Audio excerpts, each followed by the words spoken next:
Confetti falls. Spain lifts the trophy. Lionel Messi is crying nearby, while Leandro Paredes grabs a Spanish player high around the neck. A red card appears on the broadcast. The camera cuts away, and social media reaches a verdict before the metal music even ends. Argentina is banned. Paredes is gone. FIFA has finally had enough. That is what millions of posts are already telling you. Except, that is not what has happened. Paredes does face an automatic suspension, because a sending off carries into the next official match. What remains unknown is everything added afterward. FIFA has opened a formal investigation and appointed a disciplinary prosecutor. No additional sanctions have been announced as I am writing this. That difference between a punishment that already exists and a punishment the internet invented is the real story. A red card splitting into automatic and under review. Argentina's goalkeeper made 11 saves. Spain needed extra time, and the World Cup final was still decided by one goal. Then the football ended, and the evidence reel started. A throat grab, players shoved down, and an assistant coach confronting an opponent. By morning, the final was no longer only Spain's victory. It had become a courtroom with no judge visible. The trophy podium, transforming into a locked hearing room. I am a European transplant who now explains offside to a North American brunch table, as though this qualifies as a profession. At 12, I thought a red card meant lifetime exile. I am 30-something now, and apparently, the remedial class never ends. The first myth is simple. When a fight is obvious, the punishment must be immediate, equally obvious, and visible on television. Not in FIFA's system. The broadcast graphic is not the judgment. Paredes's sending off creates an automatic suspension, while any additional punishment requires a separate disciplinary decision. Under the current code, unsporting behavior toward an opponent can bring at least one match, while violent conduct starts at 3.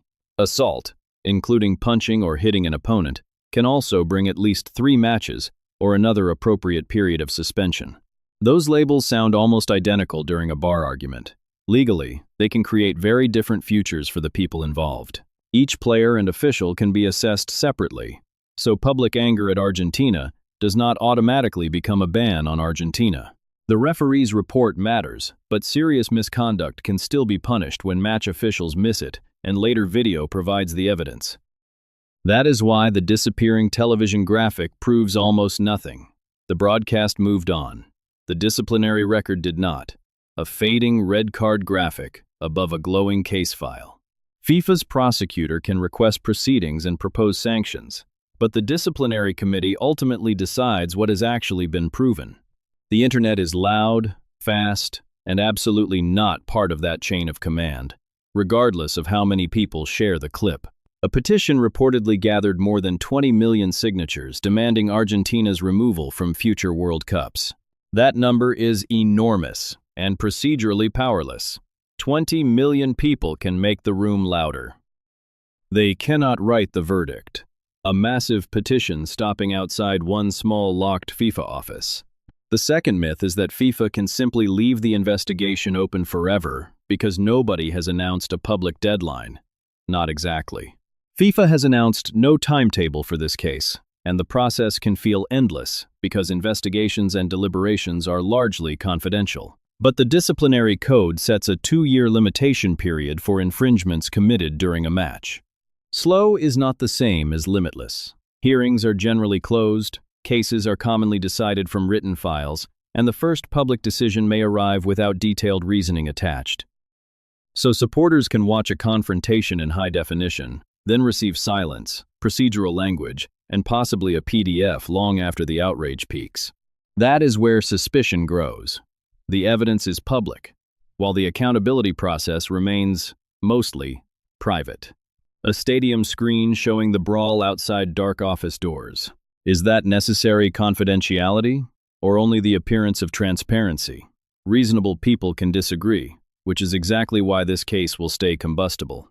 The third myth is that Argentina's disciplinary history tells us exactly what FIFA will do after this final. It does not. In 2014, Argentina's federation was fined over the same Falklands-Malvinas political message and separately over required World Cup media appearances. In 2026, that banner appeared again after the semi-final and is being assessed separately from the violence following the final. The image looks familiar, but the incident, evidence, participants, and potentially the relevant section of the rule book are different. Online timelines stack banners, gestures, chants, missed press duties, and fights together until they resemble one enormous moral invoice. FIFA does not technically sentence an entire decade. It decides whether particular people or associations breached particular rules in particular incidents. But history still changes how the next decision will be received, especially when earlier punishments were remembered as small, forgettable fines. That is not proof that the rulebook bends for Argentina. It is proof that FIFA has a trust problem. The code gives FIFA broad measures against associations, including fines, directives, spectator restrictions, forfeits, and even expulsion from competitions. That does not make every available measure realistic. A lifetime ban, or stripping the runner-up finish, would be extreme speculation on the public evidence. The more plausible range is individual suspensions, fines, and association responsibility, depending on what the prosecutor can establish from the footage and reports. That sentence is less exciting than Argentina banned, which explains why it travels across the internet at approximately the speed of office furniture. Picture two fans arguing at a bar while the replay loops silently above them, and everyone nearby pretends not to listen. One says the brawl proves Argentina always gets away with everything. The other says losing the final in tears was punishment enough. Both are describing emotions and moral judgments. Neither is describing the disciplinary process that will determine the actual consequences. The harder question is whether a process can feel fair when everyone sees the incident immediately, but almost nobody sees how responsibility is assigned. That gap allows every group to write its own verdict before FIFA publishes one. One replay splitting into three conflicting verdicts. Argentina supporters see selective outrage. Critics see a decade-long pattern. FIFA sees several potential defendants inside one case file. Those are not the same thing. If additional suspensions arrive, they may be served in later official matches that casual viewers never connect back to this World Cup final. An official's punishment could appear as one line in a disciplinary update after the original clip has stopped trending. An association fine could look microscopic beside the world's largest sporting spectacle, while still matching the specific violation FIFA says it proved. Or the committee could impose heavier sanctions if the evidence supports violent conduct, assault, or broader responsibility for the post-match disorder. The stakes therefore move from one confrontation to individual careers, Argentina's reputation, and FIFA's credibility as the institution judging all of it. That is why the viral question, "Will Argentina be banned?" is emotionally powerful, commercially perfect, and legally incomplete. The better questions are who could be punished, for what conduct, under which rule, and how much evidence FIFA believes is enough. At brunch, my North American friends will still use banned to mean somebody has been erased from football forever. FIFA's sanctions may instead mean one match, 3 matches, a defined period, or a ban from all football-related activity. I will explain the difference until the coffee goes cold, and somebody will show me the broadcast graphic disappearing again. Spain left with the trophy. Messi left with the photograph. FIFA left with the file. Golden trophy, tearful silhouette, and sealed folder in 3 separate spotlights. The graphic vanished. The case did not.